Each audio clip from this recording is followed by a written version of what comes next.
పాల్పడితే కఠిన చర్యలు తప్పవని వరంగల్ డీసీపీ షేక్ సలీమా నేరస్తులను హెచ్చరించారు.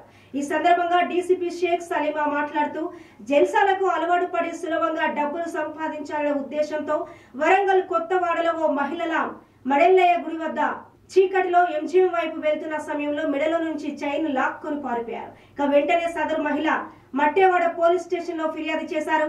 కేసు నమోదు చేసుకున్న పోలీసులు ప్రత్యేక బృందాన్ని ఏర్పాటు చేసి సాంకేతిక స్థానిక సమాచారంతో నలుగురిని అదుపులోకి తీసుకున్నారు. వారి వద్ద నుండి 1,50,000 విలువ చేసి 2 తులాల పుస్తల తాడును స్వాధీనపరుచుకున్నారు.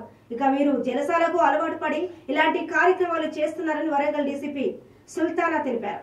క్లూస్ అని కలెక్ట్ చేసుకోవడం జరిగింది.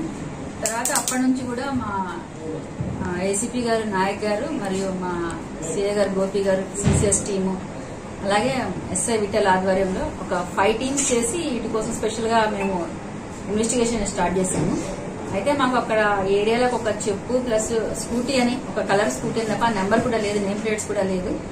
కొంచెం కష్టపడాల్సి వచ్చింది బాగానే ఈ కేసు గురించి. సో వీళ్ళు మాకు భూపాలపల్లి ఏరియా నుంచి వచ్చారు. ఈరోజు పట్టుకోవడం జరిగింది ఒక 4 అఫెండర్స్ ని. అందరూ కూడా ఆల్రెడీ ఎన్డీపీఎస్ అంటే గాంజా కేసులో ఆల్రెడీ అరెస్ట్ అయి ఉన్నారు. బెయిల్ కోసం డబ్బులు కావాలి కాబట్టి ఆ బెయిల్ అమౌంట్ కట్టడానికి కోసం వీళ్ళు ఇప్పుడు మళ్ళీ దొంగతనం స్టార్ట్ చేశారు. సో మళ్ళీ అది రికవరీ చేశాము. ప్రాపర్టీ ఎలా ఉన్నది అలానే. అంటే వీళ్ళు గాంజాకి అలవాటు పడటం వల్ల చిన్న ఏజ్ అందరూ కూడా 25 లోపలే గాంజాకి అలవాటు పడటం వల్లే అలవాటు వ్యసనంగా మారి పోలీసు దొరికి మళ్ళా దాని కేసులోంచి బెయిల్ కోసం మళ్ళీ వీళ్ళు అమౌంట్ సంపాదించి నేర ప్రవృత్తిని చేపట్టారు. కాబట్టి ఈ పత్రికా ముఖ్యంగా నేను చెప్పేది ఒకటి, యువత దయచేసి గంజాయి ఇలాంటి మాదక ద్రవ్యాలను బానిస కావద్దండి. ఎందుకంటే ఇప్పుడు ఎన్డీపీఎస్ యాక్ట్ ప్రకారం చాలా కఠినమైన చట్టాలు వచ్చాయి. గంజాయి తాగినా గానీ మనం అమ్మినా గానీ కొన్నా కానీ అది నేరం కిందకే వస్తుంది.